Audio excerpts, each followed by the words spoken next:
Hello everyone. Class 7th chapter 4 simple equation. तो आज हमने शुरू करना है कि चैप्टर 4 सिंपल इक्वेशन क्या है। तो सिंपल इक्वेशन वैसे देखा जाए तो सिंपल इक्वेशन हमारे पास एक इक्वेशन होती है। जैसे हम अपनी हिसाब से देखें तो किसी चीज़ की मिक्सचर कर लें, ठीक है, वो भी एक इक्वेशन होती है। जैसे हम मिक्सचर बनाते हैं तो वो भी एक इक्वेशन होती है।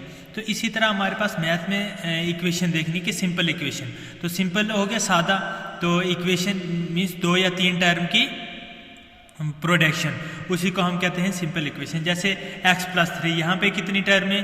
2 टर्म है, x first term 3 second term, ठीक है। तो 2 टर्म, ये दो एक इन दोनों को मिला के हमारे पास एक क्या बन गई? इक्वेशन बन गई। x + 3 = 0, ये हमारे पास एक इक्वेशन है। तो इसी तरह हमने देखना है कि ये इक्वेशन है, ये हमें से whether the complete the last column of the table, ये लास्ट कॉलम हमने टेबल का जो लास्ट कॉलम है इसको हमने क्या करना है? कंप्लीट करना है। इसमें हमने देखना, जैसे ये हमारे पास इक्वेशन दी गई है, ये वैल्यू दी गई, ये वैल्यू हमने इस इक्वेशन में पुट करनी है, चेक करना है क्या हमारे पास ये सेटिस्फाई करती है ये वैल्यू इस इक्वेशन के अंदर के नहीं है। जैसे हमारे पास मैं बताता हूँ कि मैंने सोल्यूशन निकाली हुई है। जैसे यहाँ पे ये x + 3 पहला पार्ट, x + 3 = 0, x की वैल्यू किसके बराबर है? 3 के बराबर है, ठीक है। तो अब मैं x + 3 = 0 लिखता हूँ और पुट करता हूँ x = 3 की वैल्यू इस इक्वेशन के अंदर। तो x की वैल्यू 3 पुट की, तो x की जगह 3 + 3, 3 + 3 = 0, 6 = 0। ये LHS = RHS के बराबर नहीं हुआ, ये 6 = 0 हुआ। इसका मतलब ये फॉल्स है, इसका मतलब ये सेटिस्फाई, ये x = 3 की वैल्यू जो है ये सेटिस्फाई नहीं करती। इसी तरह दूसरी हमारे पास दूसरा पार्ट है, जैसे x + 3 = 0, ये x + 3 = 0 है।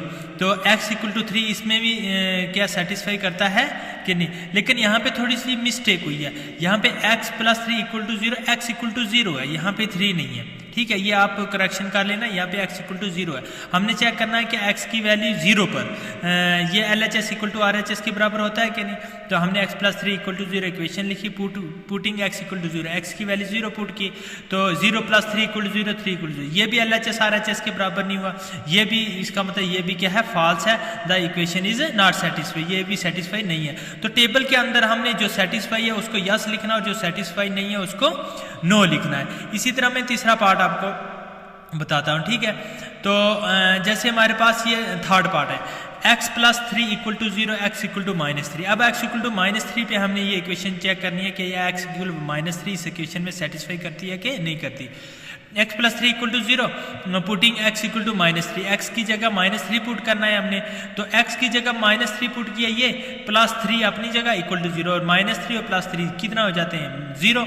तो 0 = 0, तो इसका मतलब LHS = RHS के बराबर हो गया। इसका मतलब ये ट्रू है, सो इक्वेशन इज सेटिस्फाई, इसका मतलब ये इक्वेशन सेटिस्फाई करती है। तो इसी तरह हमने, हमारे पास ये टेबल है ऊपर, तो इसी तरह हमने जितने भी इसके पार्ट हैं सभी हमने इसके सॉल्व करने हैं, ठीक है।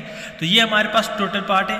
तो ये पहली इक्वेशन जो थी ये सेटिस्फाई नहीं हुई, x = 3 पे सेटिस्फाई नहीं थी तो नो लिखना है, x = 0 पे सेटिस्फाई नहीं है तो नो लिखना है। इसी तरह x + 3 = x -3 पे सेटिस्फाई है, इसमें यस लिखना है। इसी तरह x = 7 पे आपके पास सेटिस्फाई नहीं होगी, इसलिए नो लिखना है। इसी तरह आपने ये सभी जितने भी इसके पार्ट हैं ये आपने चेक करने हैं।